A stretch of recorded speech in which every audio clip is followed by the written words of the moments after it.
Good to see you, Call bud. the March 15th meeting of the Person County Board of Commissioners meeting to order at this time.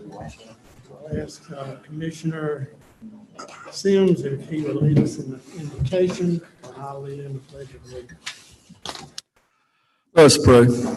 Dear Heavenly Father, we just thank you for this day you blessed us with. We thank you for allowing us to be here. We ask that you would lead us and guide us as we go forth to our county commissioners meeting and let us make wise decisions for our county. We pray for those who are going through difficult times. We go pray for those who are our country, our state, our nation. We just pray that for peace, and we pray that you will continue to bless our country. These things we pray in your most heavenly name. Amen. Please rise and face the flag. I pledge allegiance To the flag of the United States of America, to the republic which stands one nation, under God, indivisible, with liberty and justice for all.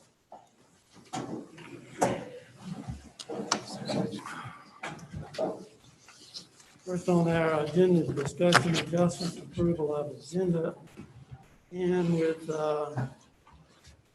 some changes. I'd like to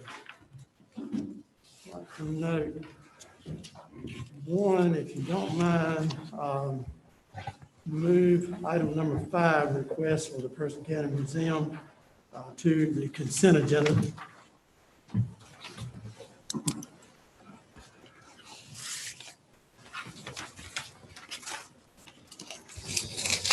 So, number 5, we will mark off. And then the remaining storm debris will be number 5. Ordinance will be number 6. Economic development task force will be number 7. One of the county commissioners, county attorney rather, would be number 8. Then number 9 would be a patch fee request.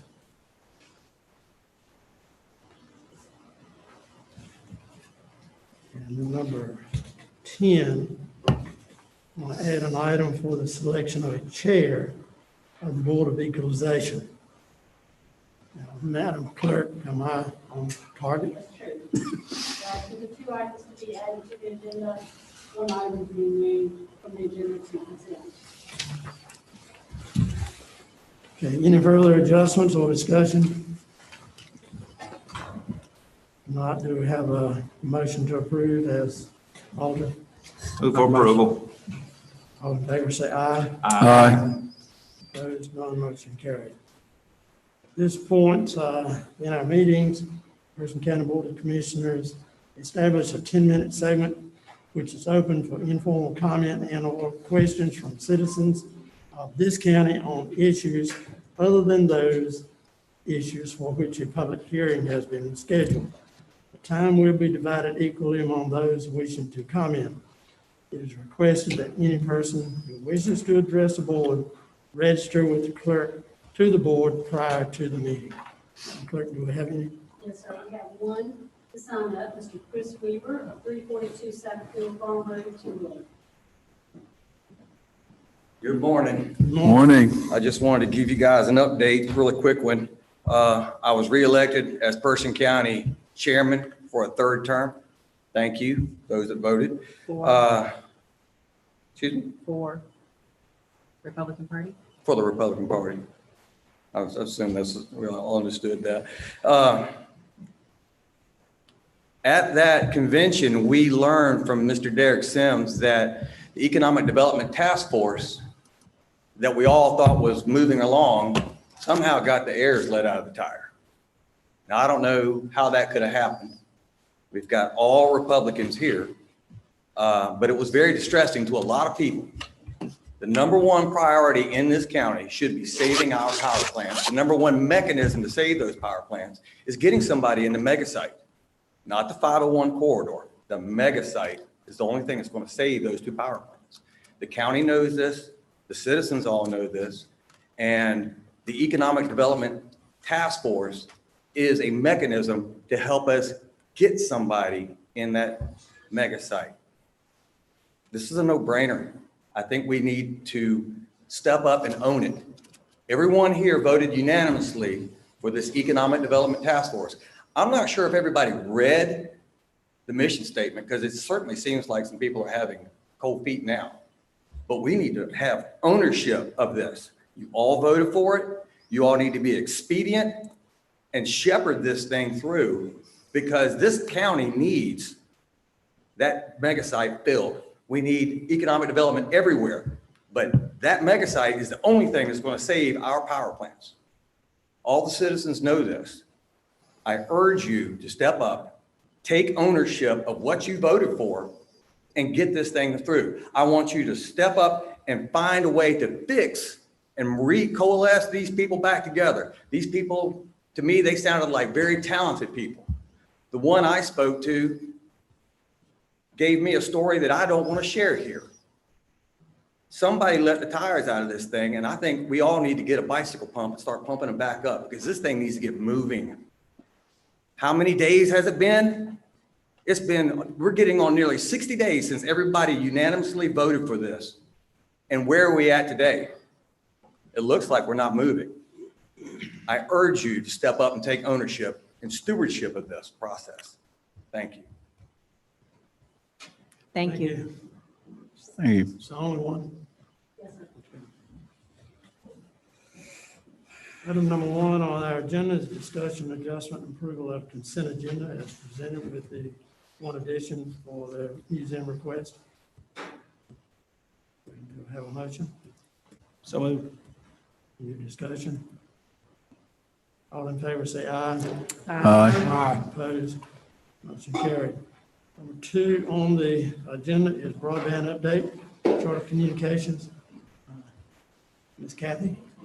Good morning, Board. Good morning.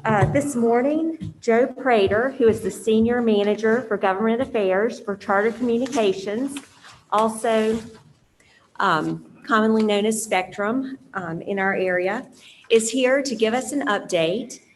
His update will include Charter's current presence in Person County, an overview of the RDOF Phase 1 award areas in Person County, grants that they have received, and then potential North Carolina Great Grant opportunities in the future. So Mr. Prater has prepared several slides that he will go through, and he will provide you with this information in the form of an update, and then we'll be open to receiving questions from the board about the information provided. Commissioners, there's a hard copy of the presentation at your seat, and this is a follow-up.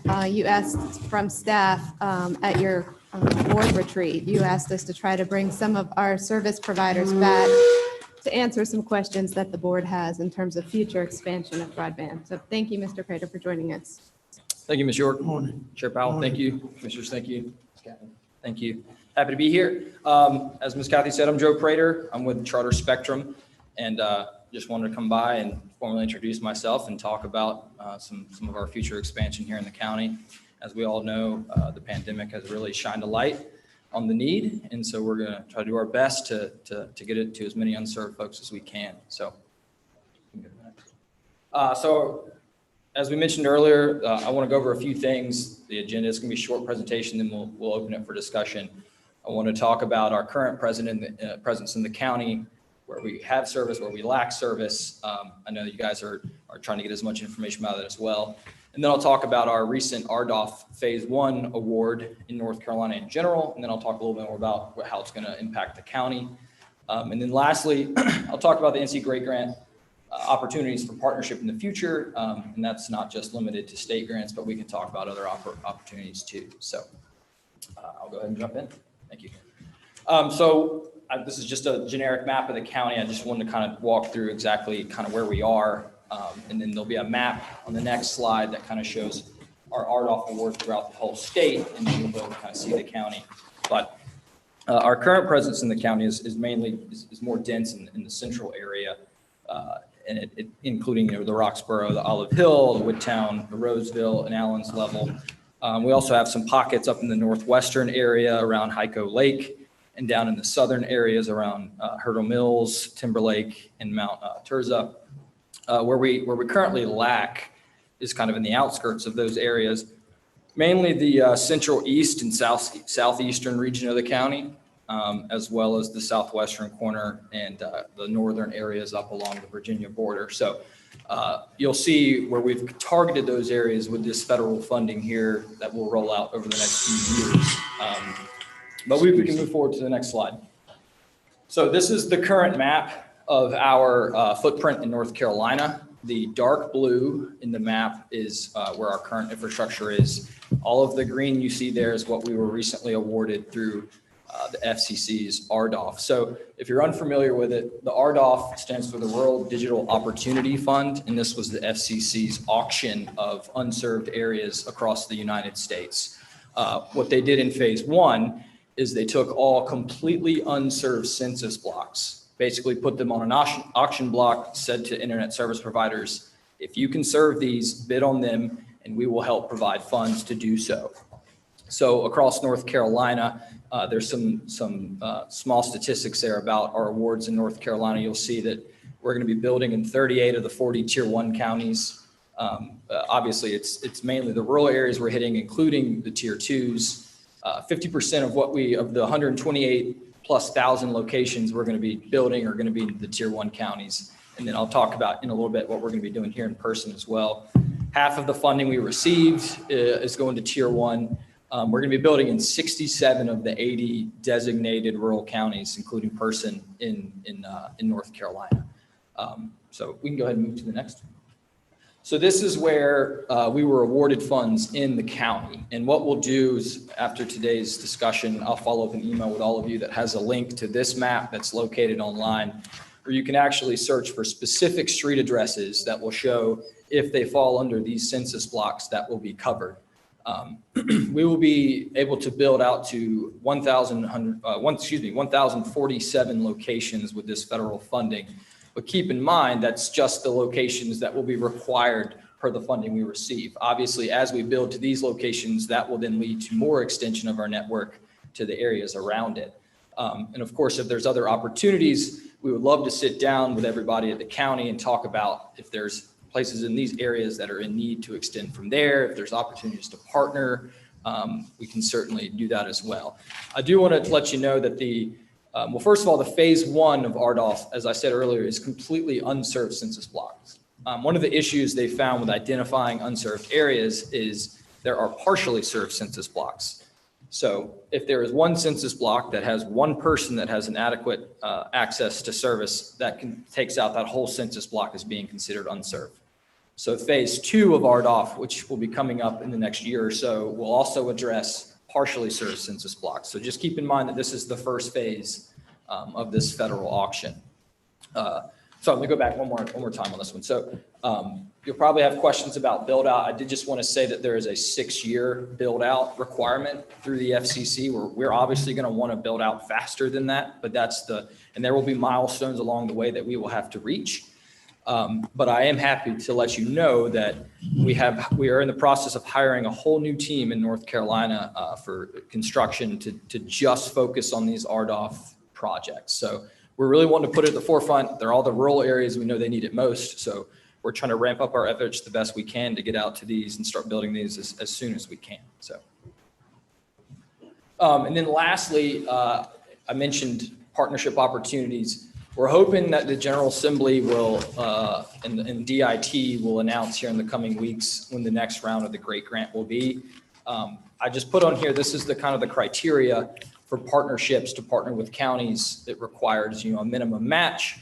And as they announce the next round, we'll certainly be in communication with you guys to sit down and talk about some possible partnerships there. Of course, there's other opportunities, whether there's other federal grants, other local grants, if there's county opportunity through RFPs or other like programs, we're certainly open to those conversations as well. But that's really all I had. Did you want to shoot to the next one? All right. But again, before questions, I just want to say thanks again for having me, and I look forward to working with you guys in the future. I know this is a huge need right now, and we're going to do the best we can to help you out. So with that, open up for any questions. I have a question. Is there any indicators on the availability of access to broadband numbers for Person County? Because as the feed I'm getting from the residents, the Mayo area, which is the northeastern district of Person County, is the poorest served section of our county. And I'm just curious, are you aware of that? I am. Well, not the specific areas of the county, but I do know that the state's broadband infrastructure office, which is a branch of NCDIT, has done a lot of the surveying to find those areas in all counties. And they've got some pretty good maps. And I can send the link to you guys after this too, that were based on their surveys where the most unserved areas are. But just because they're unserved, there's also an issue of adoption, meaning if we were to actually build there, will people be able to afford the services? And that's where, and I can share more information about this with you guys as well. Charter has a thing called Spectrum Internet Assist, which is where for qualifying households, whether they have a child on free or reduced lunch, or if there's an elderly on SSI, basically if they're eligible for a federally funded assistance program, they'll be eligible for our Spectrum Internet Assist, which is high speed 200 meg for $17.99 a month. Again, they have to be qualifying to get it, and they have to be in our current service area to be eligible. But that kind of is what we've done to kind of bridge the divide as far as an adoption issue. But again, I can share more information in my follow-up email that has more information about that, so you can share that with constituents. And then the map from DIT will show areas that are in most need, both from a availability aspect and an adoption aspect as well. Okay, appreciate it. That would be really beneficial to all of us, because I'm sure all of us are from Person County, so we would have a lot of friends in that section because it's a recreational lake. It's a large population in that area. So an email regarding this would be really appreciated. Yes, sir, absolutely. And if there are other areas like that, you can always send those to me and I can share them with our field operations teams to have those in their pocket from when they're talking about network expansion too. So, Okay, thank you. yes, sir. So the biggest complaint that I received from citizens is regarding the neighbors across the road able to have Spectrum, yet they live right across a rural road and service cannot be provided. And what is being done, the residents that I spoke to, so they've called Spectrum, they cannot get past first base of finding out what to do, of how they can receive service, and we're just simply doing a drop across the road or doing a bore under a road, just to provide a life-changing experience with internet for them. Who do they need to call? What's a direct number, not the main 1-800 number, but who can they call to get a real answer and to get a decision maker to assist them with getting that service? Absolutely. So if they have trouble with the 1-800 number and they're coming to you, you can certainly send them my way. And I can submit a more internal request for information for them too. To at least have somebody to reach out to them and explain. Because that is a common issue. And there's a lot of factors in the cost it takes to build out. Because there's a lot of times, you're right, you'll see it right down the street. I know, for example, one of the many times it has to do with the power source, meaning the power source that the node in that area, if they could live 50 feet outside of how far that power can actually go. And if they're outside of that, then you have to install a whole new power source, which can be extremely expensive. Again, that's just one of the many factors, but that's something that could be explained to them. But like I said, feel free to send those my way, and I'll be happy to try to get someone to follow up with them. Will you provide me your business card? Absolutely. Yeah, I'm going to send a follow-up to everybody, all of you, today with all my contact information. Okay. Phase 1. So when does phase 1 officially begin? So we're hoping to break ground this year, and we're trying to do it soon too. Like I said, it's a 6-year requirement for build out, but we're going to try to hit the ground as soon as we can. We're in the current phase of hiring a whole new construction team, planning everything. But of course, we're going to keep you guys apprised as we get started.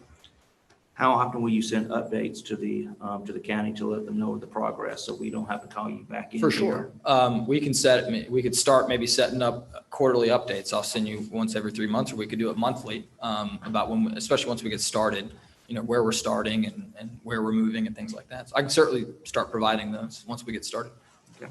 Spoke of phase 2, which you talked about a partnership possibly with county governments.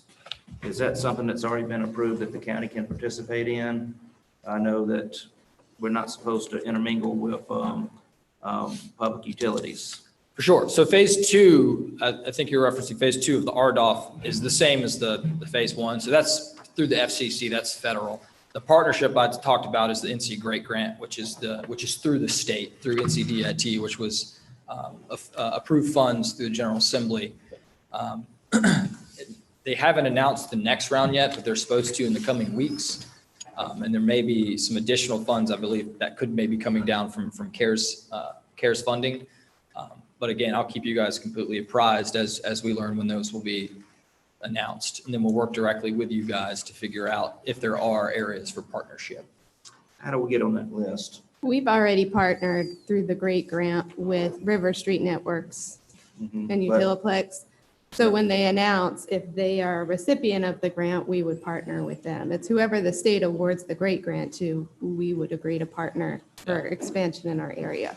Well, they made a slight change in some of the recent rounds where in order to be, because it used to be, if it was a partnership, it was just a written agreement that the county or other nonprofit or entity had a written agreement saying that they were supporting it. Now it requires a 10% match at a minimum, the 10%. I think we did a match on our previous. Did you do it with ones River as Street? well. Okay. Yeah.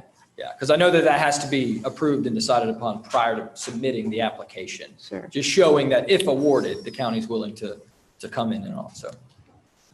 But we'll certainly talk with you guys once the next round's announced. We're absolutely interested in partnering. Absolutely. I like the 30-day follow-up Updates. instead of quarterly. I agree. I Okay. would like to know on a more continuous basis the progress we're making.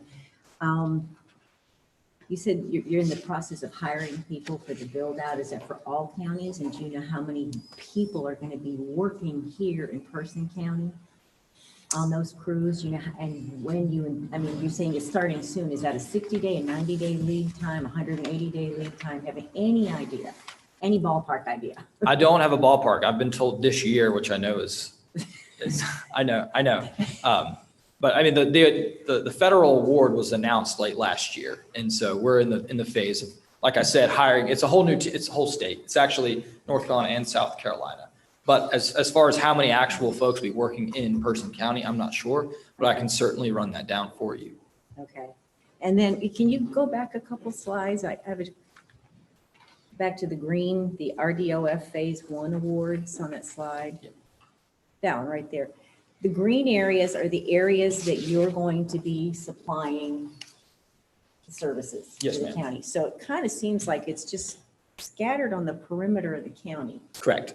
So those are the unserved areas. Mhm. When I was talking about earlier, and can you go back one? And I know it's kind of hard to see. Very. You can't definitely see it. I can't really see But anything. When you get the slides provided, you'll actually be able to zoom in on Person County up there. Okay. And I know it's very kind of hard to see right now, but the real dark area of Person County, that's where we currently are. So we have a very dense presence in the central part of the county. If we could go forward one more again, thank you. So basically where we've applied is where we aren't. And so that's why the green areas are in the outskirts. Those are the areas, we could only apply for areas that are not currently served. So that's why those areas were awarded, because those were the areas that were marked as unserved. And you made mention of the nodes, if somebody is not close enough.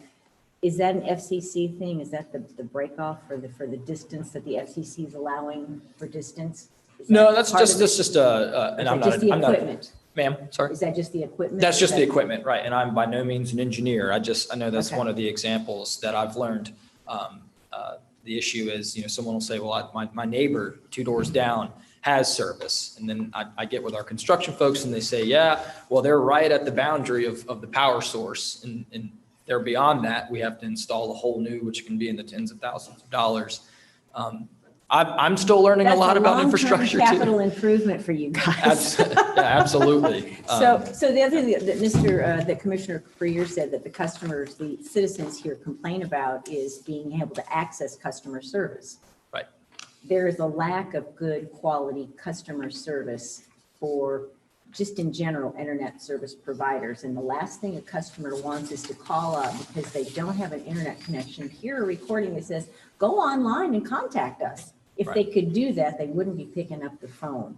So I would really like to see in your monthly updates, what kind of customer service is being built and provided for people, because that's key. People need to know that, okay, we got your contact, but are you going to handle all 40,000 residents in Person County? Yeah, I'm just saying, we really need some good customer service. Right. And I know that that's another part of the team that's been ramped up, because we know that as news gets out that we're going to be building to these rural areas, there's going to be an influx in calls, right? Of people calling in about when it's going to be there. And what I'll also share in that follow-up email is they've created a site that addresses a lot of those questions. There's very minimal information on it right now. That's great. Right.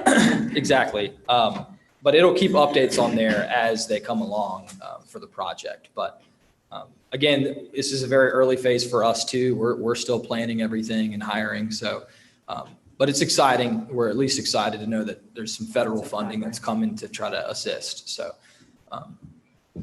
but I will certainly start the 30-day updates with customer service information. So if the county started I would say, wait list, if they are close to, if they are in not in an unserved area, but they are relatively close.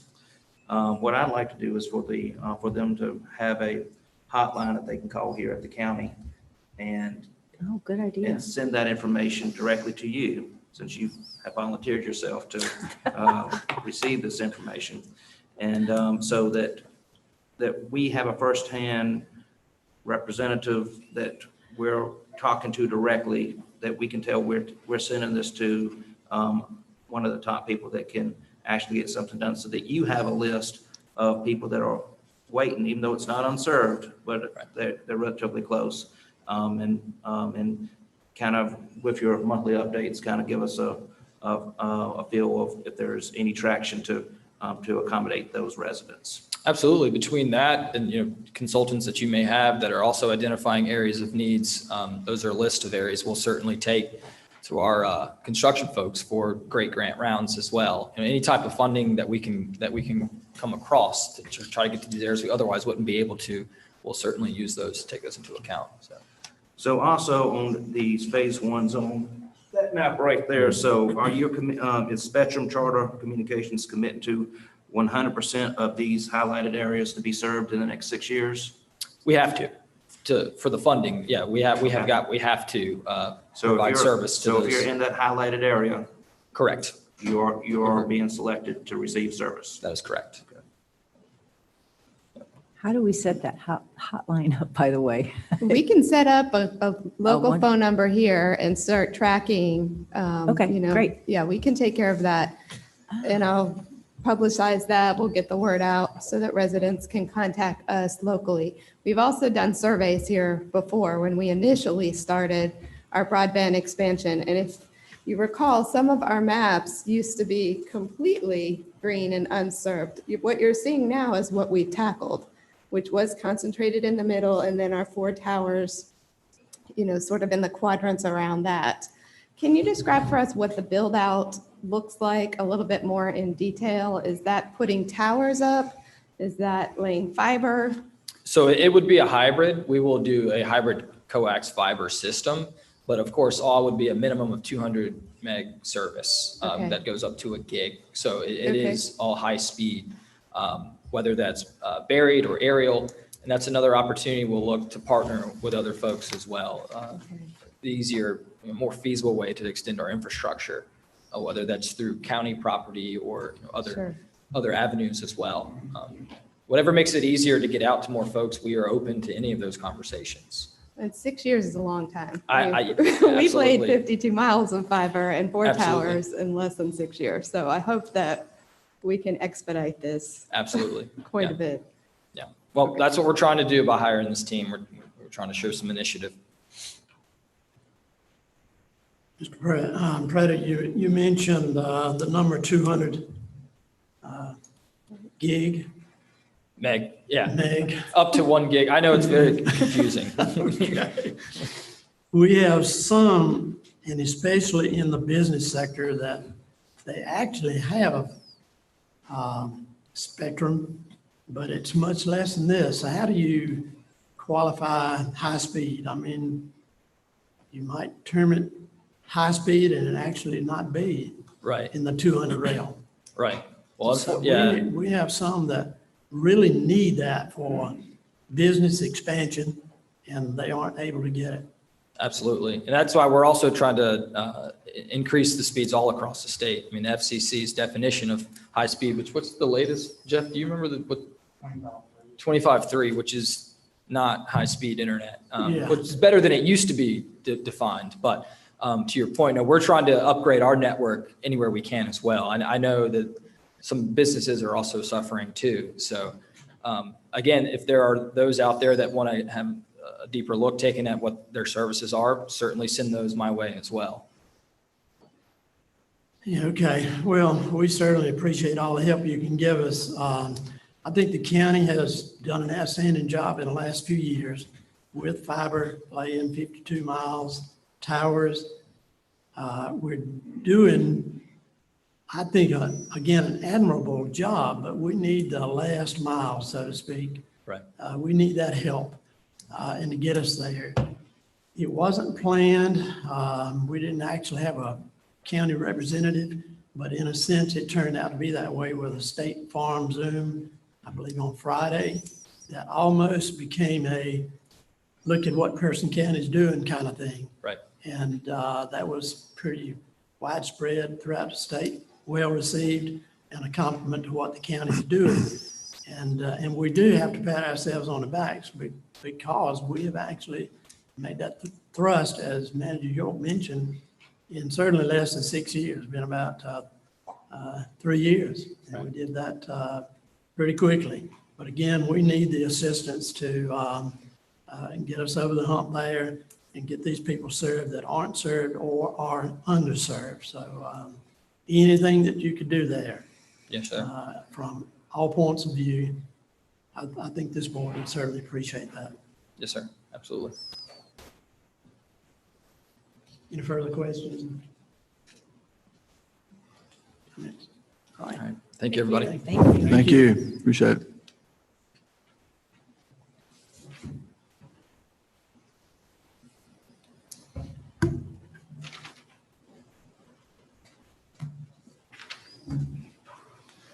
Okay, item number 3. Is Kathy? Broadband assessment proposal. We're hitting the broadband expansion from all angles this morning. We are. So thank you, Mr. Prater, again for being here. As you noted, Commissioner Powell, Person County has made great strides over the last several years with broadband expansion. And we would like to, and at the board's request, you all discussed this at your budget retreat. This is a good opportunity to assess where we are currently and what still needs to be done.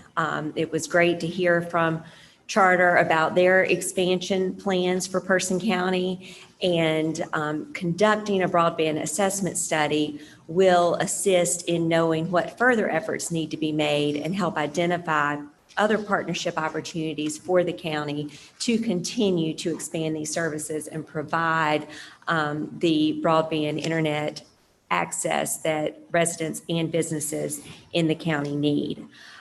Back several years ago, before that effort started, ECC Technologies conducted a broadband assessment for the county. It involved looking at potential economic development sites and what type of services were close by to those sites to help market those for future development. It also assessed the current state and made recommendations about the steps that the county could take. And the county did take actionable steps based on those recommendations. So what we have today is a presentation from Jeff Brooks from ECC Technologies. We also have Joe Starks on Zoom, as well as Kurt Frenzel. They are both available. Jeff is going to give you an overview of their proposal to update the broadband assessment study. He'll tell you a little bit more about their company, about their past work with Person County, and what they're proposing moving forward to help us gauge where the county is currently and what future opportunities exist for broadband expansion. So I'm going to turn it over to Mr. Brooks.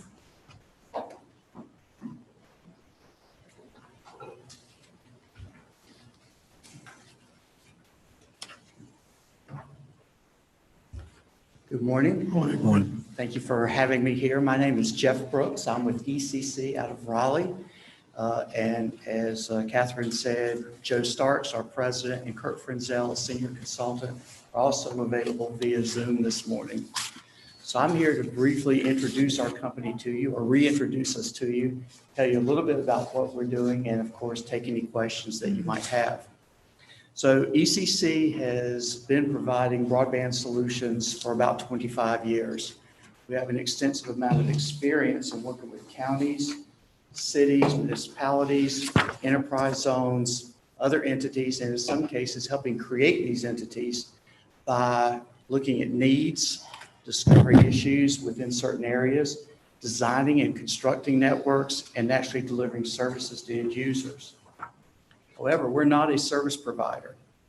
We're agnostic as far as the technology goes, and we support any opportunities to increase service, whether it's from Spectrum or another provider. In North Carolina, we've worked with about half the counties.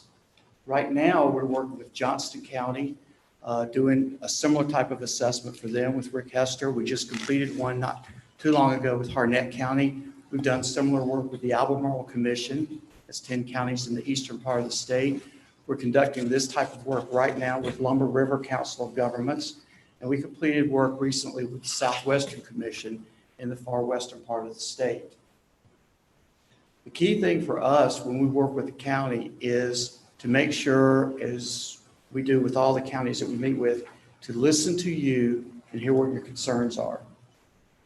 Most counties today are dealing with similar issues. So whether we're talking to a county here in my home state, or we're talking to one in Virginia or Maryland or Pennsylvania, we hear conversations or discussions about losing jobs, losing economic vitality, issues obviously in terms of education and healthcare. And all of these areas have some capability of being addressed by the expansion of broadband. We generally start with the money if we're in full conversations with our county clients, because it's important that every participant in this process understand the costs involved and then work together to figure out how do you pay for these changes in infrastructure.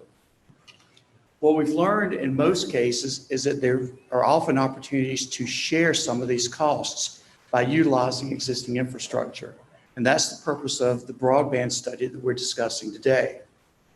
It's extremely important to understand what's involved in reaching an individual through that last mile connection, whether they're 50 yards away or half a mile away or a mile away. How do you get from here to here so that I can visit my doc online? I don't have to take 4 hours off from work at my $15 an hour job, go unpaid, go to see the doctor, come back and pay $300 or $400 to walk in the door instead of having a telehealth visit that might cost $50. And I'm not having to take all that time off work. That's an example of the real world. But for me to get that visit to your house, I've got to have a methodology to get internet from wherever it is to the place where it can get delivered to your house. That's the purpose of backbone. So when we do this inventory study, what we're doing is we're going out and we're physically validating where backbone, where fiber assets exist, whether it's the 53 miles that the county has, or it's other providers that have built new backbone since the last time that we did the study. We're identifying these potential avenues that could be available for a service provider to come in and offer services. It may apply to Spectrum, it could apply to River Street. But if I, as a provider, don't have to pay to build that entire backbone, if I instead can take advantage of several strands of that fiber that are available, then it may expedite the rate at which I can deliver internet to your house or your house. It may reduce my costs, which makes it more likely that I can afford to deploy that internet to your house. you think in terms of that last mile drop, for example, when we work with county clients or other service providers, many times it might cost $2,000 to take a fiber line from a pole to your home with the associated connection over here and the equipment in your home. I've got to deploy technicians, so I have a truck roll, and all those things begin to add cost.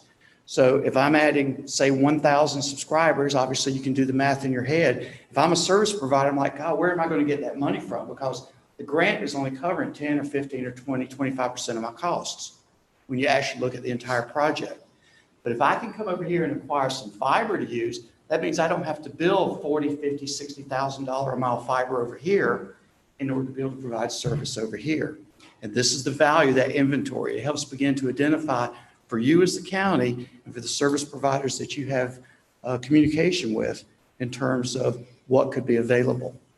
The other components of the study involve turning around, taking this information, overlaying it onto these areas that Joe referred to earlier, in terms of looking at what the FCC and the state of North Carolina defined as served and unserved areas.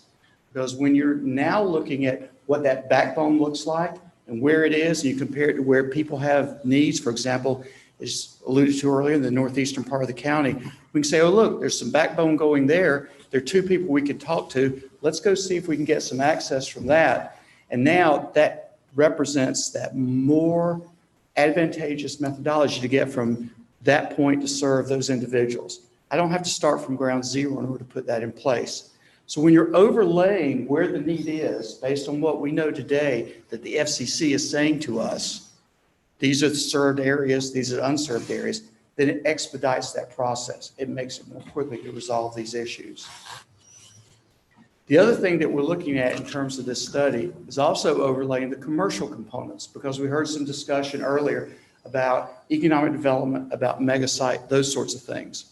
One of the things that we traditionally have done with all of our clients is not only work on the residential components, which often drive the grant components or the grant, I guess you say, capabilities or issues related to getting grants. We also look at the commercial aspect of these programs. Many times we will actually not only map out where these anchor institutions are and where commercial institutions are, but there are different sources available to us that let us tell you, this is what these businesses are spending today on communications technology. Not only do we know what they're spending and we know the line of business that we're in, we look at the number of employees, we look at their revenues, we look at what they spend on IT and associated costs, and we can start to guesstimate with a pretty fair amount of accuracy what it means to a certain business to have access to broadband in a given area of the county. This is important from an economic development perspective because you're able to now say, let's see where the pressure is from communications from a business perspective. When we do our broadband assessment programs, we not only do residential work, we also do business work. And we'll ask businesses, what difference does broadband make in how you run your business? What online systems are you running? Are you running QuickBooks Online, for example? Are you using online project management? Are you sharing documents online? How important is broadband to what you're doing?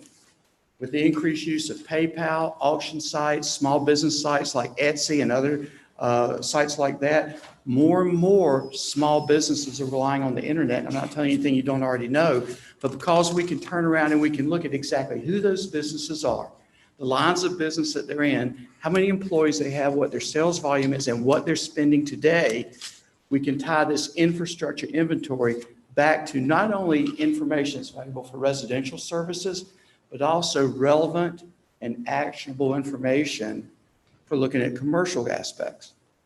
And from our perspective, the work that we do for you as your trusted partner has to be relevant, has to be credible, has to be actionable, something you can do with, something you can work with. If we prepare a report and it gathers dust on your bookcase, that's just a paperweight, an expensive paperweight. We want to come back and we want to see pages marked up and highlighted. We want to see pages torn out because our work, and this is the tenet, basic tenet of what we do, has to make a difference for each one of you and each resident in this county. What we're talking about in terms of doing this work, the broadband inventory, I believe accomplishes that goal. We will give you information that does help you assess the next steps in terms of bringing broadband to your end user customers. We'll do it with an understanding of all of our experience in working with counties in the state, counties across the country, the lessons that we learned from listening very carefully. And we will give you that information that will help you make decisions on a going forward basis. I'll be happy to take any questions that you might have. Currently, there's been no update since what, 2015, when there was the last survey done? Yes, ma'am. So we have a baseline to start from? Okay, so we're not starting from ground zero. Yes, ma'am. Do all the separate service providers in the county already have a mapping system of what they have installed in the last couple of years that? Whenever we do this work, we start with reaching out and getting all available information that we can get before we ever send our outside plant people into the county. So whether we get information from service providers or we get information from other databases, we actually build these maps and refine them so that we have a better idea of where we're going to send our folks and what we're looking for. But as you will remember or you may not remember from the prior report, there's an explicit disclaimer on the front page and on each map where we talk about the confidentiality of the data contained in the report and the map. Many service providers do not share that information. They consider it to be proprietary and confidential. Okay. And in some cases, because it's infrastructure, the United States government actually classifies it as being of a vital importance for national security. Yep. Yeah. So how do you identify then? I mean, how do you probe to actually find what's really there? And if there's discrepancies, what do you do if you've missed a whole block of something? I mean, just curious. We hate when that happens. Yeah. Realistically, when we build these maps, we're going to have an idea of where infrastructure should be. So we're validating what's there, and obviously we're looking for what's changed since the last time we were in the county doing the outside plant work. Our team builds the electronic records in GIS, then we create what's called a map book. It's electronic, and then we also have a paper copy that's gridded out. And that's how we plan the drive routes. When our outside plant people go into the field, because they're outside plant engineers, they understand what to look for. So obviously from an aerial perspective, we're able to see fiber cable, and we'll slowly drive, we'll look at the cable, we'll stop, we'll go over, we'll look on the pole, we'll look up at the cable and look for identifying markings. We also know what to look for buried cable. So the little that come up out of the ground, we'll recognize those, we'll walk over, and we'll document the same information. We document it, our outside people will actually document it on their map. They also document it electronically on devices that we can then download once they get back to the office to build the GIS maps. Okay. In many cases, the providers, and this is more recent, they're not identifying who the owners are of the cable. So we can see that it's cable, it's buried cable, or it's aerial cable, and they may not say who the cable belongs to. And that's when we come back and we do the cross-referencing to other information to try and identify who owns that component of cable, because the value is we know who owns it.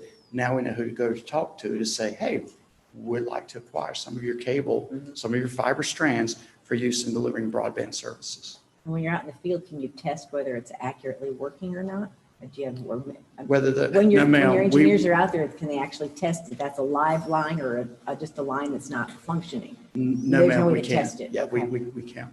We would probably somebody would be very upset at us if we chop their line. Well, no, I'm just saying, how do you know? Okay, so you identify a pole or some lines, but you don't know if they're actually connected, or if they're just up there and disconnected, or if they haven't been connected. You don't know that. We right? don't know, but generally, if you think in terms of how expensive fiber is, almost invariably, some of that's going to be in use. Now, I say that saying that fiber today, for example, there might be 72, 144, 288 or more strands of fiber that are in the air. So if you think about one of our clients, for example, Piedmont EMC, who we've been in conversations with, we've done their work for 7 years. We built their network. And there have been conversations between Piedmont, us, River Street, other providers about using their backbone. And they may only use 2, 4, 6, 8, 10, 16 strands of fiber. There's a lot of fiber that's unused that's available for use. So if I see a cable up there, I'm probably assuming that there are going to be strands that would be available for us to use, assuming that they're endpoints that we can reach. Okay. That's not a good answer for you, because I see that. Well, I keep getting one. Okay, so then how do, at some point in time, we need, if access is needed, then you've identified hopefully the provider that we can be able to access or make contact with that particular provider who's proprietary, if they've got available strands. Strands to use, yes, ma'am. Okay. And those strands are called transport strands. So at some point in time, somebody will connect each end of those transport strands to like access to the internet. It just isn't automatically connected. Right. But the service provider will understand what they have to do. They'll say, oh, well, I make my internet connection, let's say up in Richmond, for example. So the backbone provider will say, well, you know what? I can get you strands that will take you to Richmond. Great. And when you get to Richmond, this is a co-location facility where people terminate their fiber. Right. They'll take those 2 strands, and let's say it's Spectrum, and that may be a bad example because that may not be what he does.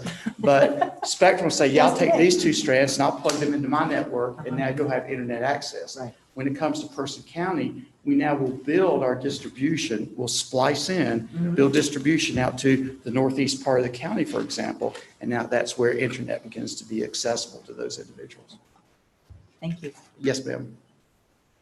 Part of some of your optional services includes grant applications. What's your success rate with your application process? We almost invariably win grants. We applied for a client for 4 North Carolina great grants in a CDBG grant, and we went 5 for 5 on those. So past performance is no guarantee of future success. I think that's the verbiage. We've done some reconnect grants that we're finalists for. They're in process being analyzed right now. If we look at partnering with someone on a grant, we sit down and we walk through the mechanics of that so that you understand what we need from you and what our expectations are in terms of that support.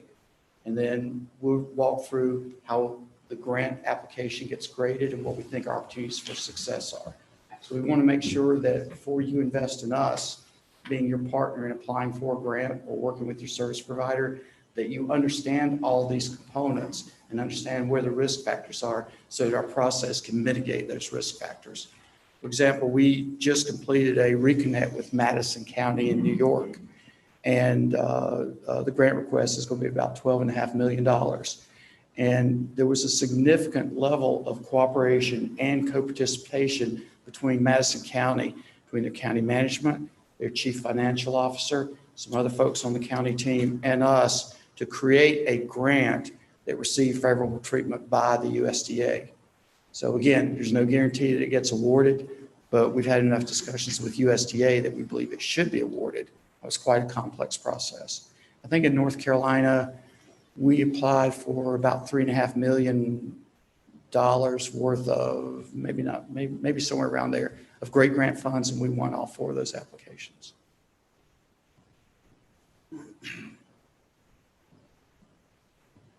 Further questions, comments?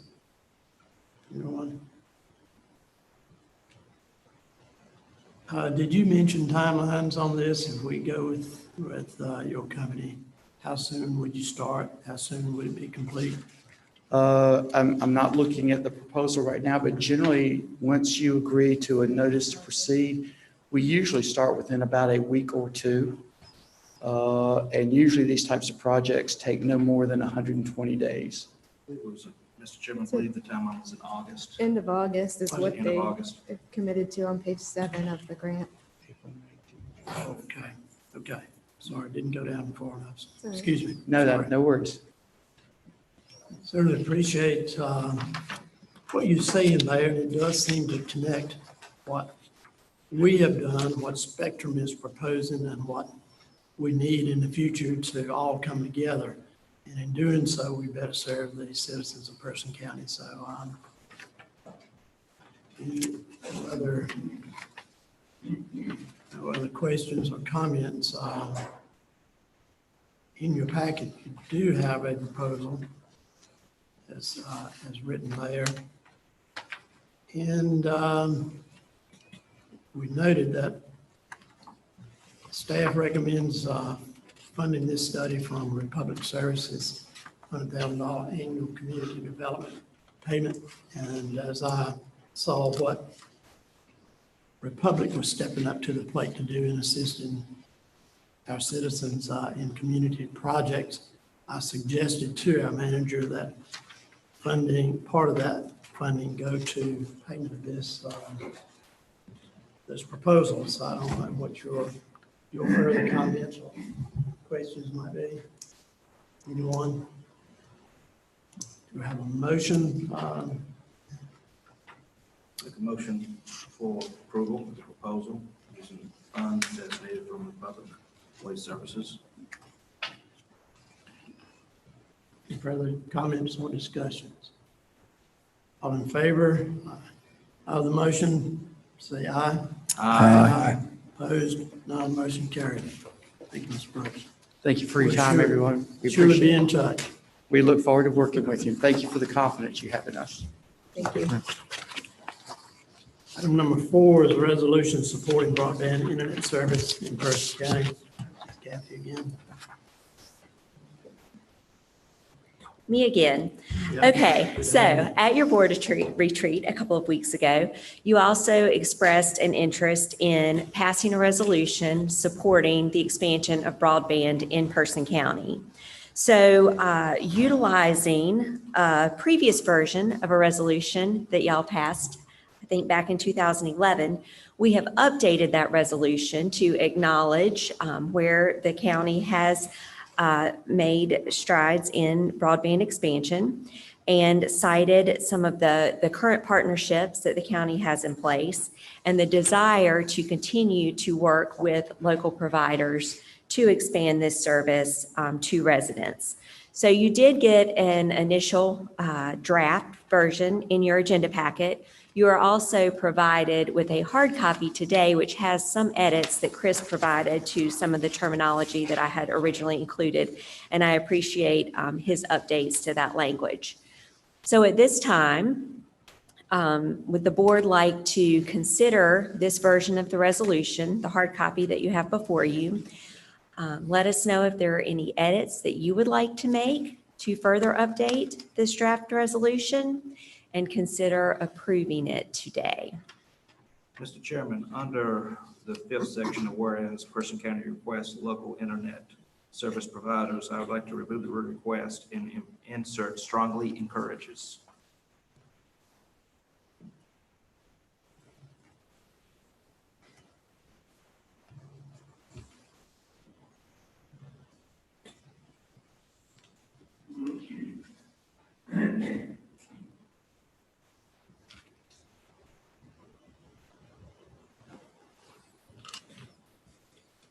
And marking out which. Just the word request, and it's putting strongly encourages. Any other suggested changes or comments? Is it necessary to read this?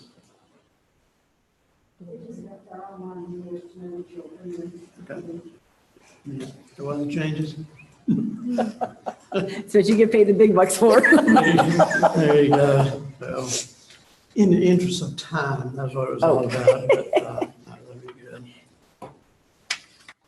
Okay, the resolution supporting broadband internet service in Person County. Whereas the Person County Board of Commissioners has supported development of broadband internet access throughout Person County, and whereas Person County has current partnership with Untitled LLC and River Street Networks to expand fiber and wireless broadband infrastructure to serve outlying areas of Person County that currently do not have broadband internet options, and whereas through partnerships and independent efforts, internet service providers have closed the gap in Person County by providing many citizens of Person County broadband internet access, which will further economic which will further economic development, improve education of both children and adults, improve the fire and police emergency services, and enhance the quality of life for the residents. And whereas there are remaining areas of Person County without broadband internet access, as evidenced by responses to surveys conducted by Person County, Piedmont Electric Membership Corporation, and the state of North Carolina. And whereas Person County strongly encourages local internet service providers, including CenturyLink, River Street Network, and Charter Communications, to further expand broadband internet access to unserved and underserved communities, as this is vital to the quality of life as outlined as a goal and priority in the Person Futures Strategic Plan, and is established as a top priority of the Board of Commissioners for fiscal year 2021-22. Now therefore, be it resolved, Person County Board of County Commissioners would like to go on record supporting broadband internet accessibility and service in any areas of Person County not currently served, and with affordable and reliable broadband internet access, adopted this 15th day of March, 2021. Move for approval. Motion, further, any discussion? All in favor, please say aye. Aye. Aye, opposed? None motion carried. Thank you, Ms. Kathy. Thank you all.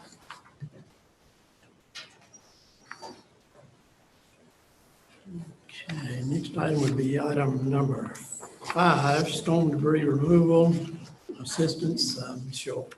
Good morning, Commissioners. This is also a follow-up from our discussion at the board retreat back on March 1st. You asked me to contact some of our local companies to partner in helping our residents with some of the debris removal from the February 13th ice storm. We were able to obtain 5 bids, which I've included in your packet, and we have asked for a 60-day completion window from these 5 contractors. There are basically 3 turnkey proposals, turnkey meaning that they would come to the residents' address, their home address, load the debris, and then also dispose of the debris. So there are 3 contractors who have proposed that. We have 1 contractor who has proposed the pickup component and 1 contractor who has offered a disposal site with no pickup. So that, in a nutshell, is what you're looking at with the 5 providers. We have heard this morning that DOT is looking to also contract with some private contractors to assist with their debris removal. As far as we know, that debris removal would just be for the right-of-ways of state-maintained roads. So this is really a separate component of the debris removal. This is allowing residents to call these contractors, whichever contractor the county chooses, and schedule a pickup, or allow, depending on which contractor, allow our residents to haul their debris to the disposal site provided if we go with that contractor. So the DOT component is something separate, has really little to do with what is approved here this morning.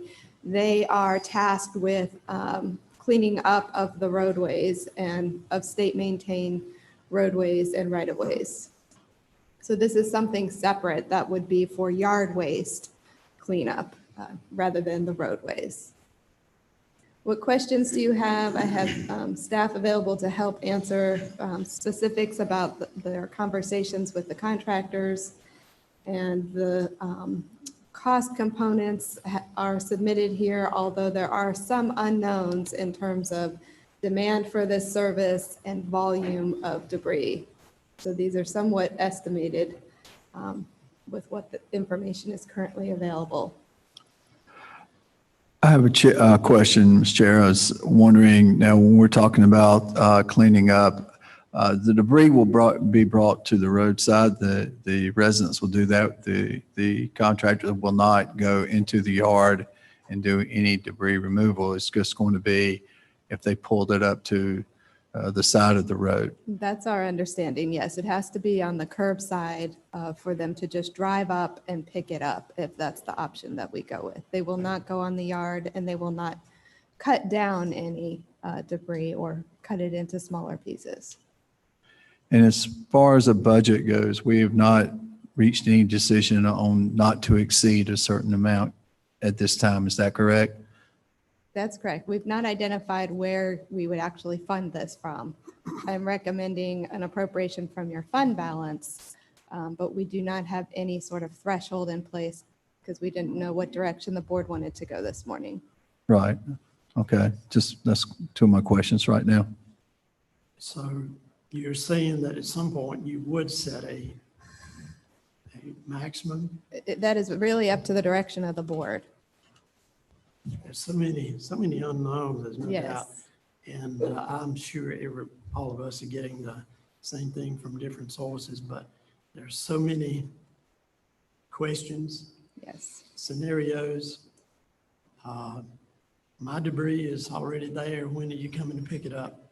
I mean, Right. citizens are expecting it, but this is quite different than anything I've ever witnessed before. So whatever action we take may be setting a precedence for the future, and who knows what the future holds. But That's right. there are a lot of questions. I think we need to clearly define who's doing what. Okay. As you just talked about DOT's part and the county's part. So the citizens really need to have a very clear understanding of who's responsible for Okay. what and how much and when. Okay. There's another component that I didn't mention, and that is for the residents within the city limits. The city is picking up their debris from curbside and disposing it at a city site at no additional cost to city residents. Of course, we've had ice storms in the past, but the county has never elected to assist with yard cleanup in the past. So we have not ever done this before. So it's difficult for us to determine exactly what the scope or the volume or the cost estimates might be for a project like this, because we've never extended this service before. My understanding that the city has that in their budget. They've got curbside yard cleanup already in their budget. We Right. don't have that. That's And right. this is not something that we've ever done before. It's not a state of emergency. And we're looking at like close to $250,000 on the average to do this. I find that we need to be careful if we're not going to give that kind of money to help people with their water lines because their wells are low or flowing. I can't see how we can say we can't provide that, but we can provide tree limb pickups. And my concern is who's to say that somebody won't decide to go out and trim all their trees and take all that to the curb too? I mean, there's no way to really monitor this. And it's a lot of money. A lot of money for something that we normally don't do. And so I'm very cautious about setting that precedent because every time there's a storm, they're going to be looking to us. And I don't know if that's the function that we want to be providing.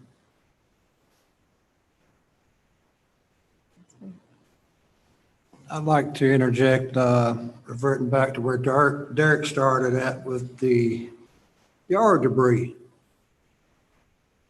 There's no telling how many miles of roadway that we have here that I think there's a 30-foot right of way from the ditch line to the center of the road. So that being said, shouldn't the property owners be responsible from that ditch line back to their fence and into their pastures and into their woods? My understanding, we're not going to cut anything. We're just going to collect everything that the consumer or the individuals cut and lay for us to pick up. We're not cutting nothing. That is correct. Okay. Thank you. That's good.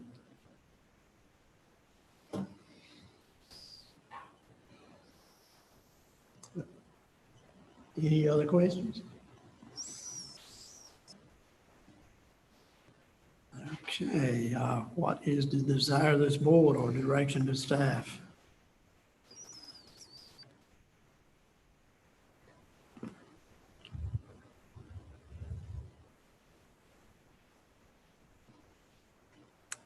I suggest we table this. This is not something we need to be doing. It's a nice thing. Love to be able to do it, but it's not a function of what we're here to do. It's not an essential service that we need to provide. We've never done it before, and we've been through multiple ice storms in the past. That's part of homeownership, part of property ownership. You have to take care of it and maintain it.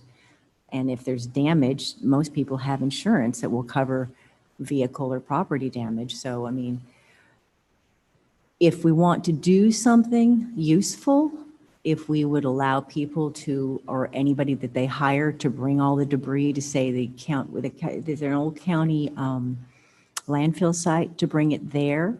And if we want to possibly say, have somebody grind that up into mulch and have citizens come and pick up the mulch, that might be a service that's more economical that we can provide.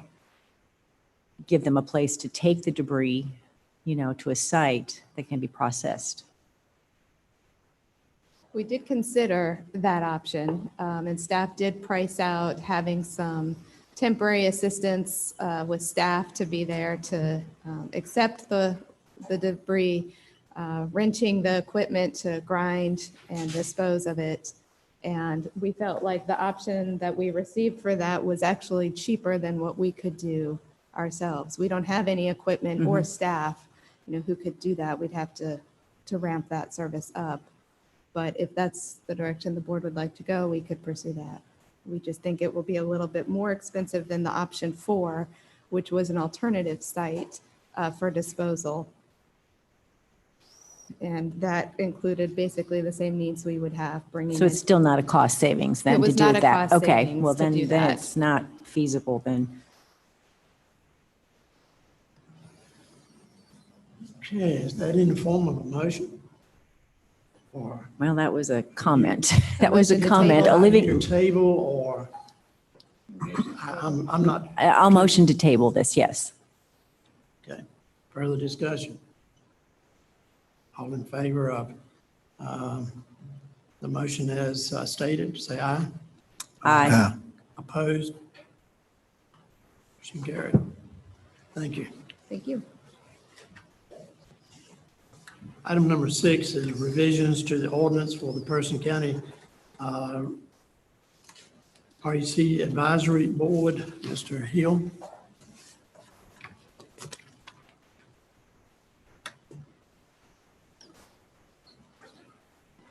Morning. Good morning. Morning. How's everybody doing? Good. Thought I'd make the consent agenda, but I didn't make it. There's been some revisions to the ordinance for the Recreation Advisory Board, and this has been looked over by staff and also the Recreation Advisory Board itself. The document just needed to be cleaned up over the years, and there's a couple of things that we want to point out. Some of the changes were grammatical. The organizational name has changed, of course, over the years, but it never got updated in the document. And of course, there was one change in there about term limits, and that was encouraged by the North Carolina Arts Council, and basically they're the ones who helped to fund one of our subcommittees. And then, of course, Ron, during review, Ron pointed out needed some clarification about the ex officio members, who were the ex officio members that were going to be voting members and non-voting members. And I can go through the document, but you should have the document in front of you with all the track changes. And Brenda has graced this document with all of her knowledge and skills of making it legal, and along with Ron. So, John, I have one question. I coached out there and with Parks and Rec. And I guess my question is, with the advisory committee, will they have any responsibilities with any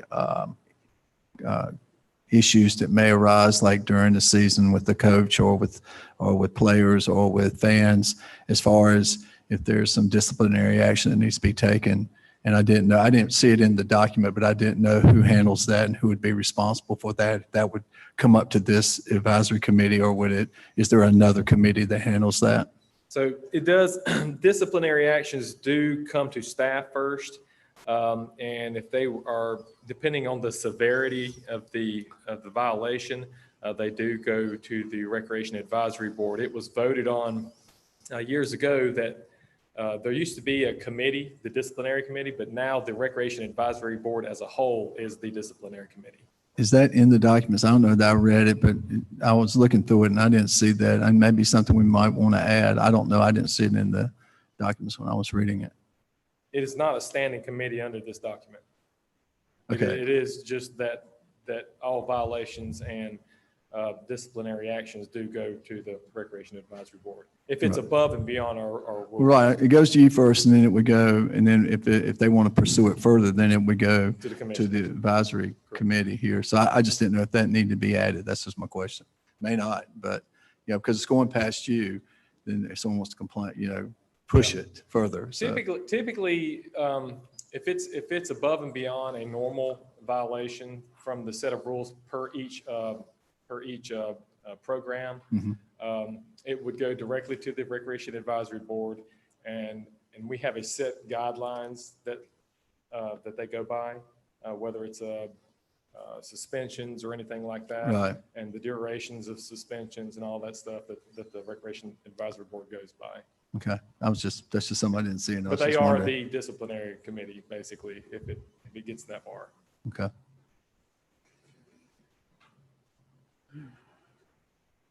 I had a question. Is there on-site security available? There is. Depending on what the program is, we require security for certain things. And in some of our rental policies, we already put that in there that the county reserves the right to have security at certain events. And that is the cost of the actual participant. Say, for example, if somebody's going to rent the Kirby Theater or rent the Mayo Park Amphitheater or do a big festival at the Huck Sansbury, then if we think they're going to have a certain amount of people, I think that amount is 100 people, then we can require them to have security. And that would be off-duty officers from the Sheriff's Department, which they have to pay. Our other events, if we do have some tournaments or things like that the county throws, then we already automatically put security on those particular events if we deem necessary. And it all depends on what the event is. If it's a volleyball game, a regular season volleyball game, we probably won't. But if it's a state championship football game, we probably would put something on. One thing I'd like to say, John, is that over the past years, I have seen Parks and Rec really make a lot of improvements. And so I want to thank you and your team for that. I appreciate that. Further questions, comments?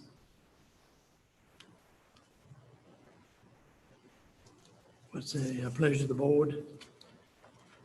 Motion to approve the revisions? Motion to approve. Any further discussion? All in favor, say aye. Aye. Opposed? None, motion carried. We always like Thank to y'all. see you. That's why we didn't. do Oh, a that's why y'all brought me consent. on. Okay. Y'all have a good day. Thank you. Item number 7. Economic Development Task Force update, Commissioner Gentry. Thank you, Chairman Powell. I regret to inform everybody that the task force that we approved in January has met several roadblocks. And we approved this in mid-January. We had candidates identified, invited contact by various commissioners. All candidates knew of the selection of the other candidates. I thought we were ready to roll on February 11th with a press release, and that there was a last-minute change that stopped the process. There was much discussion and disagreement, and basically turned out that one candidate would now need to be uninvited to the task force. And so in contacting that candidate to let them know that their services were no longer needed, it moved two other people that were also candidates for that board to distance themselves and decide they did not want to be part of the task force for it. The short of it, in 2 days, we had 4 of 5 highly qualified candidates whose first reaction was positive and well-received retract their commitment to working on the task force. One stated it was moving too fast for the commissioners, another citing that it was a politicization of the task force and they wanted no part of it. I was astonished. I found it astonishing that a simple task force designed to promote one thing to help our EDC create such political upheaval. I'm just astonished. I'm further astounded that in the process, the EDC board postponed their annual planning meeting because they were waiting on the results of the task force, which never started, which when it does start will take 6 to 8 weeks to conclude. That's almost 2 months. And so I'm thinking, does the EDC have nothing to do between now and whenever? I find it astonishing. The task force is designed to promote the health and future welfare of our county. 10 years of no process and now a net loss of 473 jobs over a decade's time. Yes, we've had a couple years of good employment numbers, but when you look at the overall decade, it's pretty pitiful. So the process of the task force is to help us find better ways to manage and fund our EDC. And now the EDC board has postponed their planning meeting, waiting on the task force results, and probably waiting further until the budget season is over, which takes us to the end of May to see what kind of money the county's going to pony up. And I guess my argument is we really can't keep waiting and waiting and waiting for somebody to bring us some magical solution. I think we have to go out and find it. So I presented a list of 5 member task force, a second task force candidate list to all the commissioners today. These are all 5 very highly qualified people. To my knowledge, none of the commissioners has any issues with these candidates. If they so do, please bring it forward now for everybody to consider. And if you'd like, I'll read the names out and the qualifications, or you can just ask questions. I'll leave it to your discretion. Questions, anyone? Comments? Mr. Chair, I just want to say that I hate that it has taken as long as it has with us trying to put the task force together. I would hope that maybe in the future when if this comes up again, that we will probably handle the selection process a little differently than we did in the past. I think that just as we do with some of our other committees, that we would have people apply to be on the task force, and that then we would have an opportunity to interview, and that we would select the candidates. And it wouldn't have to be a unanimous decision by all 5 county commissioners, that it can be a 3-2 or whatever it could be, 4-1 or 5-0, but that we would have an opportunity to vote on that. I think it's very difficult when you're trying to select a group of people and you've got 5 commissioners here that are all picking someone, and you want 100% agreement, or else that person is not going to be on that task force. So I would like to see us maybe, in the future, do it a little differently. I would also like to thank, I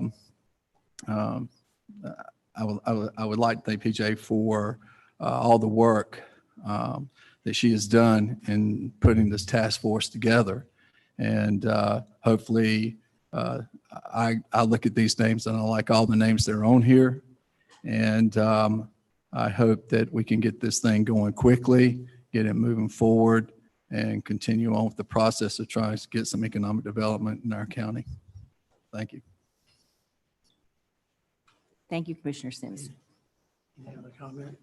Thank you, Mr. Sims. Good comments. I'll comment. Go ahead, sir. I don't think there's a person in this room who doesn't want to see Person County grow. I think we should all be looking for every avenue feasibly possible to increase the industrial growth here. the welfare of our citizens' lives and homes here. And we should all be working together 100% to make sure that this is a task that is completed for this county to move forward in a very responsible manner and give our EDC director all the support that she can get.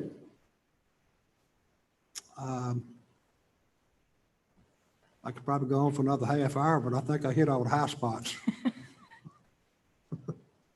Thank you.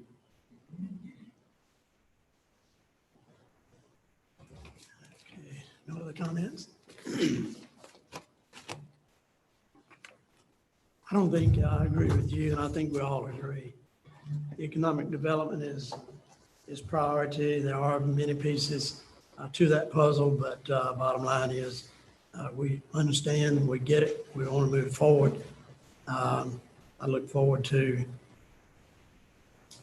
this task force being assembled, getting together and giving some feedback to this board. Commissioner Gentry, do you have any timelines there? How soon do you propose that they meet? And Yes, I have. immediately or? As soon as possible, yeah. We are putting together, and I say we, I am, and my dogs and my staff at home, we're putting together the packages for the different programs that are out there that are available for them to look at, to see which ones might best fit us, or to make a hybrid that'll fit us of economic plans, public-private partnerships. And so we'll give each board member a packet with all the contact information for the different people who run those different economic development programs in different municipalities.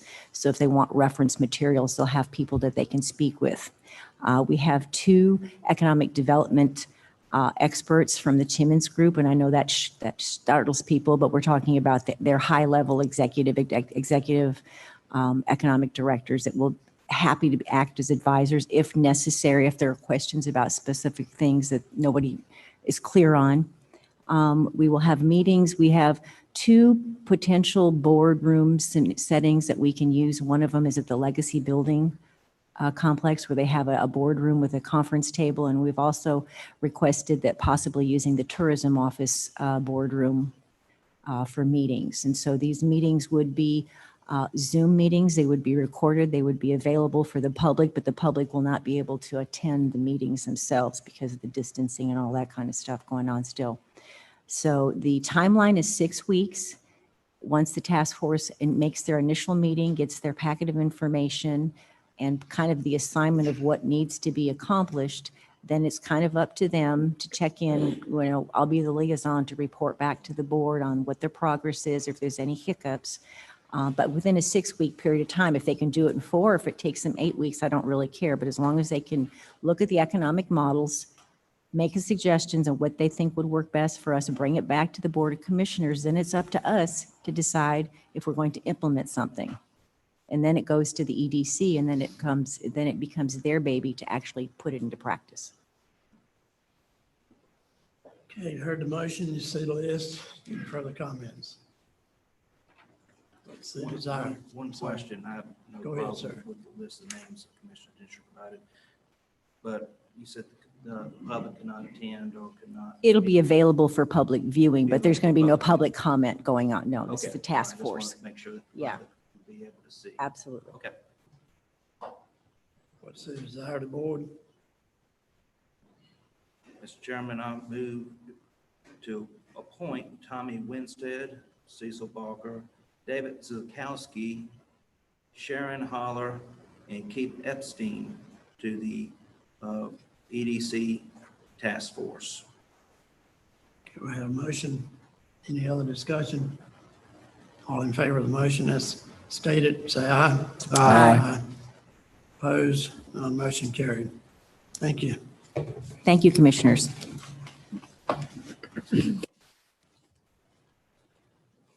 Item number 8, appointment of county attorney, Ms. Shaw. Good morning, Commissioners. We have an exciting item on your agenda to appoint a new county attorney.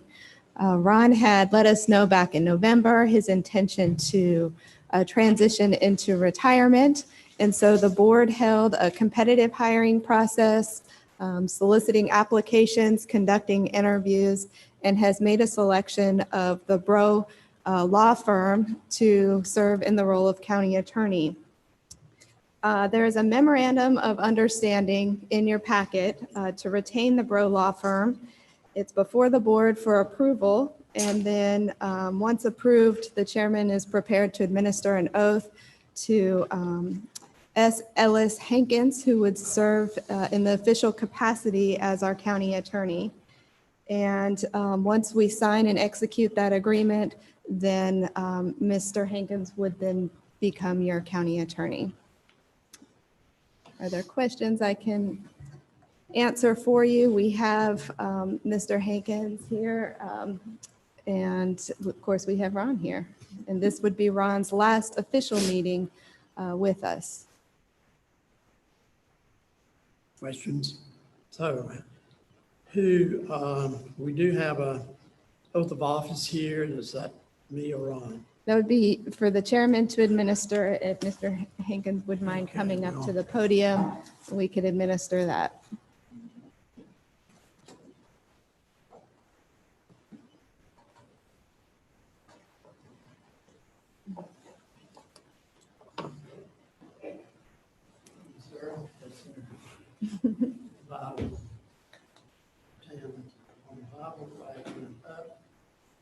This is an oath of office, Person County Attorney. I, Stuart Ellis Hankins. I, Stuart Ellis. Do solemnly, he's anxious.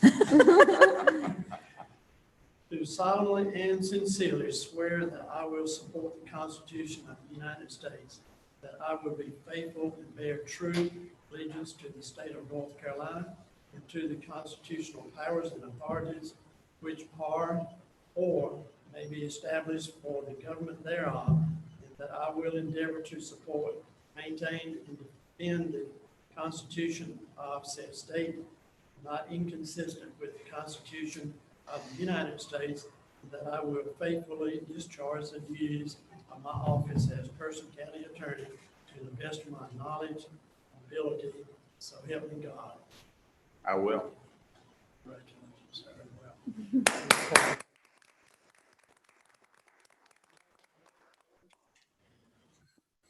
Good morning. It's good to be back with you.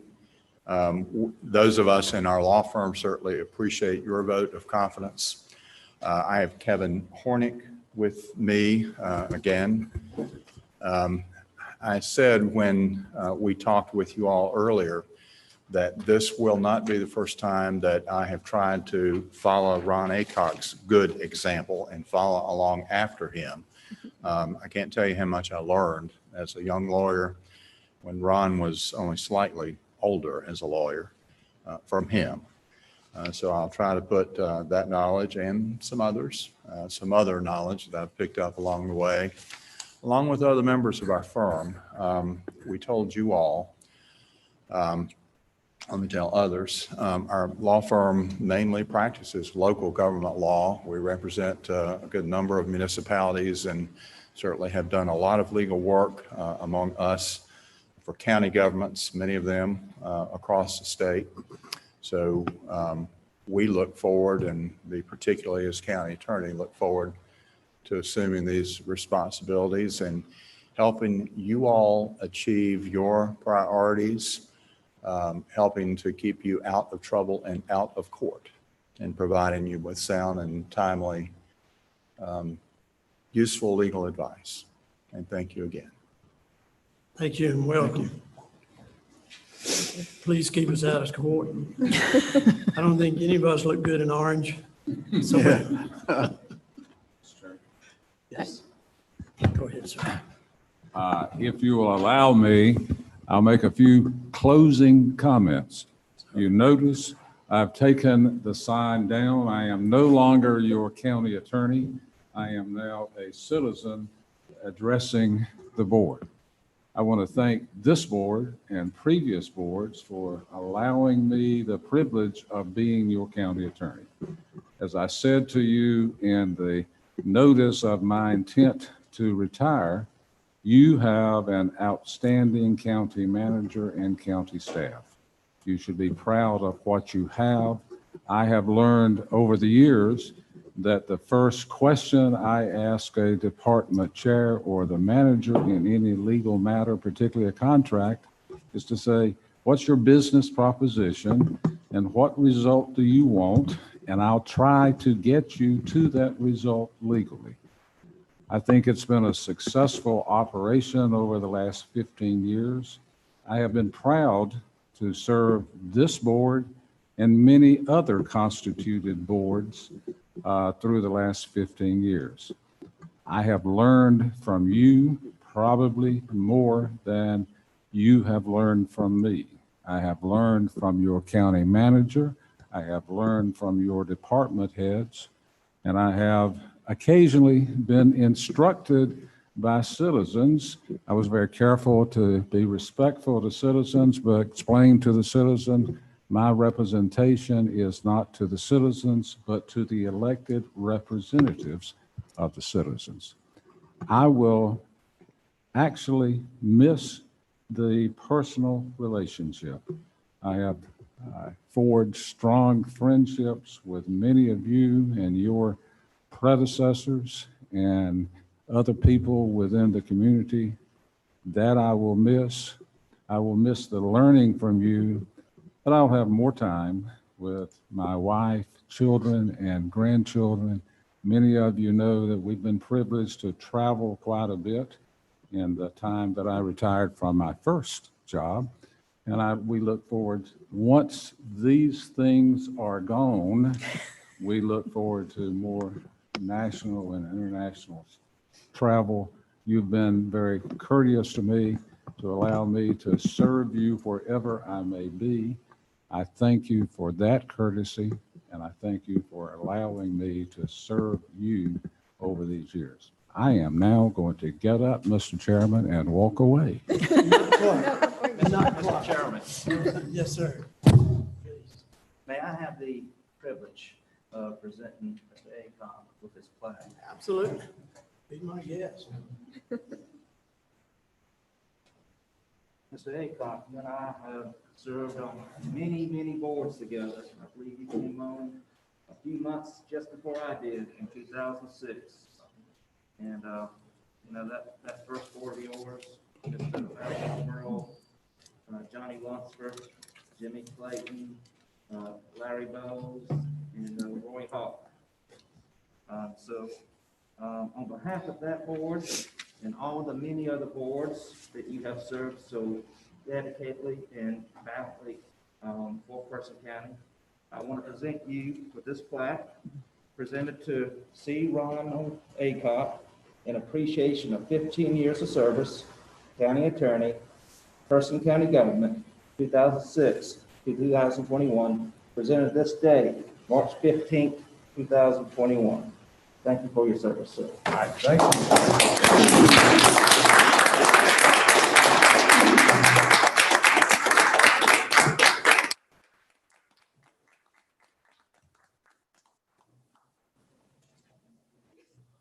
Thank you, sir. You don't have to go so quick. It's a ceremonial leaving. He's out of here.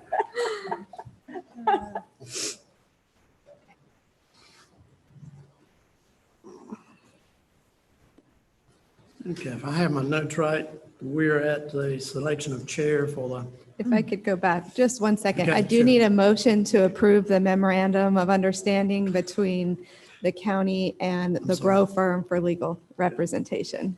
Motion to approve. Thank you. any further discussion of the motion? All in favor of the memorandum of understanding as presented, say aye. Aye. Opposed, none, motion carried. Thank you. Now we're at the equalization chair appointment.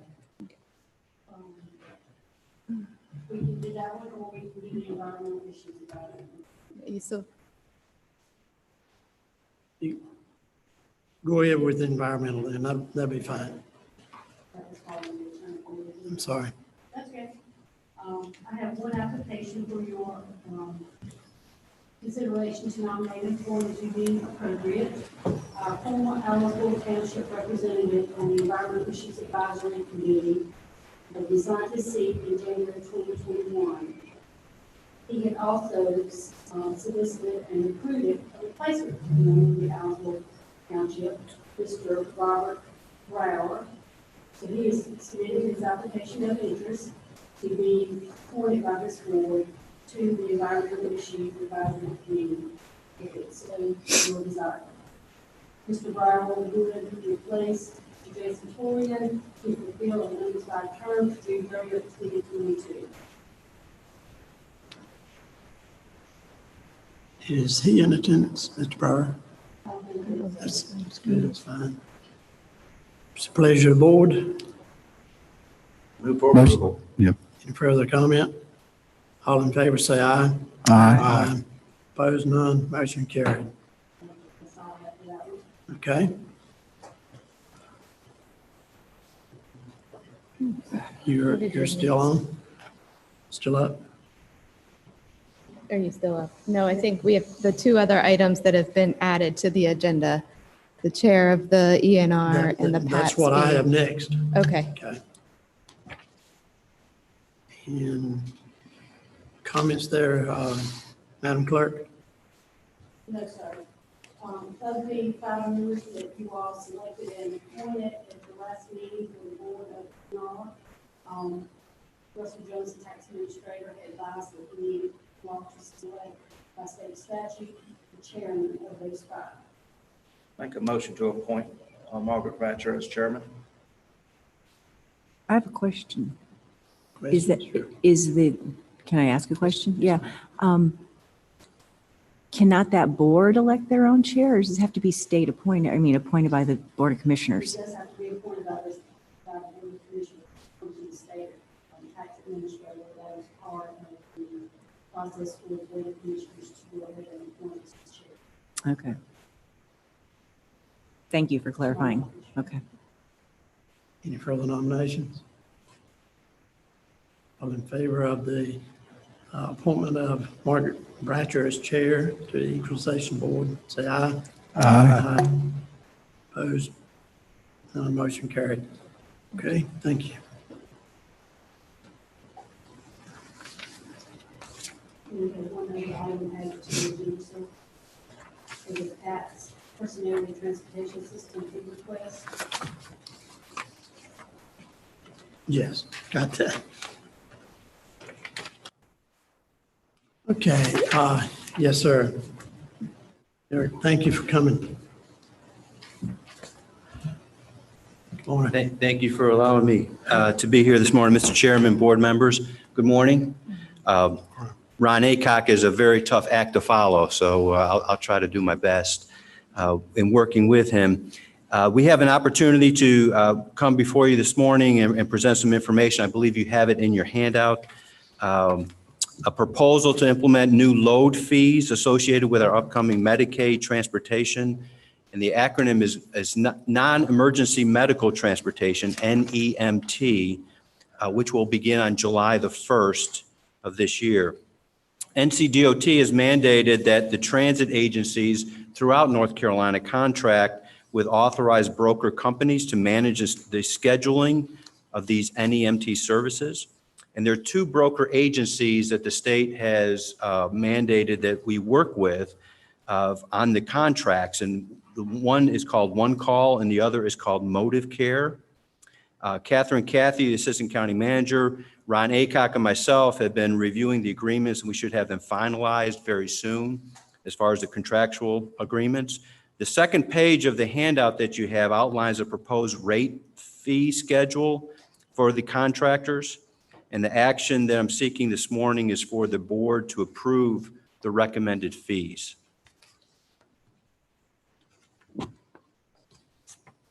And I'll answer any questions that you might have. Questions, board members? Comment?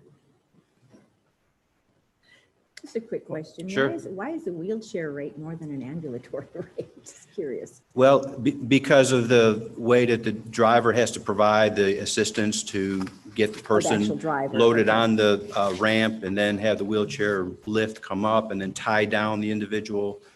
There's Versus- time and all associated with that than someone who can just board the vehicle by walking on. Okay. Further questions? What's the desire of the board? Motion to accept the proposed fee rate. Further discussion? Any? All in favor of the motion as presented, say aye. Aye. Opposed, none, motion carried. Thank you very much. Thank you.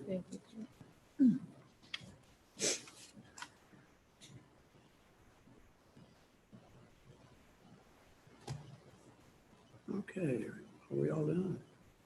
It's only 10:45. We're doing okay. Well, lots for us to do. Do we have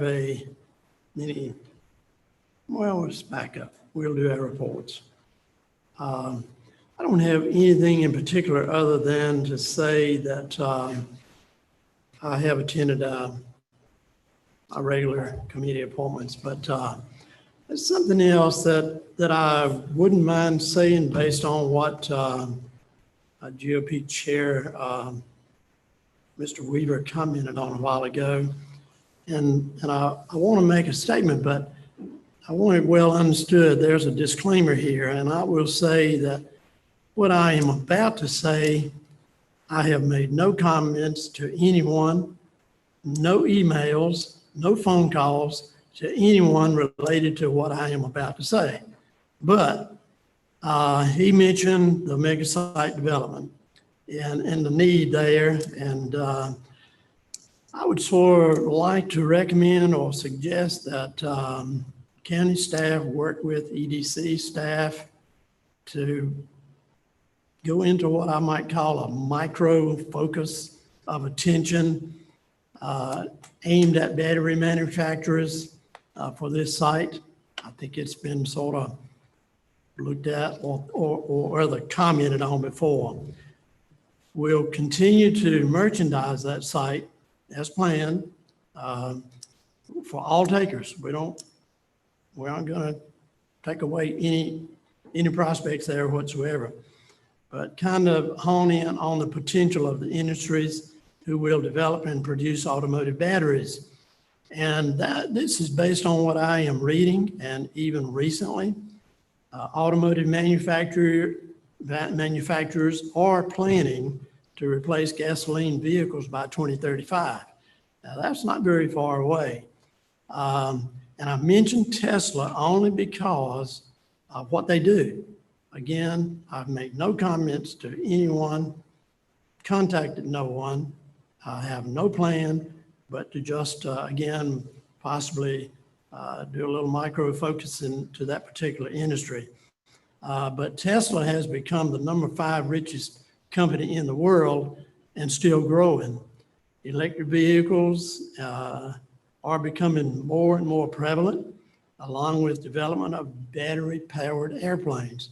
So battery development and production in the near future is alive and moving. That company predicts the potential of a 20,000%. I can't imagine that surge in the next decade. And so that's within, like I said, a decade, 10 years. And they're developing something here called million-mile batteries, coast-to-coast driving without recharging. So all these things are developing. Daimler has a plan to break off electric truck division, totally separate from automotive products, automotive cars, I would say. So it's a very fluid activity right now. And so again, I would just like to see the staff look into this. And I don't have a clue who to contact and where, but it's one of the great potentials that this site could serve. And as we continue to merchandise and market, look into the potential there. And I hope you understand my comments that we want to maybe micro focus again to that, but I've made no comments or connections with anyone anywhere. I leave that to staff. So that's kind of my report. Manager York. I wanted to make an announcement on behalf of the Health Department. Beginning this week for the COVID vaccination clinics, they are doing what they're calling an open scheduling process. There's a COVID hotline number that is 336-322-6136, where individuals can call and schedule their appointments. And each time that a new clinic is set up, announcements will be made via social media, the website, the online portal, as well as local media. And directions will be given about how to schedule an appointment through this hotline. This is the only line that they're going to be doing scheduling from. If you call the health department main line, they will reroute you to this scheduling line. And then once all appointments are filled for each of the vaccine clinics, the appointment line does close at that point. And when the new clinic is announced, directions will be given for how to schedule an appointment. The hotline will be open for appointments, and we'll go through that process. So this is beginning this week with this new open scheduling process, and just wanting to get the word out to our residents about those clinics. Good, Can you give us thank the you. number again? Would you like the phone number again? Yeah. Sure, it's 336-322-6136. Thank you. Thank you. Commissioner Purdy, No report. Commissioner Palmer. No, sir, I just think it's a very productive meeting today. Good. Commissioner Gentry, No further report? Commissioner Sims. I just want to say that, especially this past weekend, we've had beautiful weather. We're starting to see more things happening in Person County, more events, and people are getting out. It's a good sign. And again, with the COVID vaccination, certainly has helped things. We still need to keep our guard up, but it's really nice to see more and more people getting out, enjoying our weather, and going to some other social events. Thank you, sir.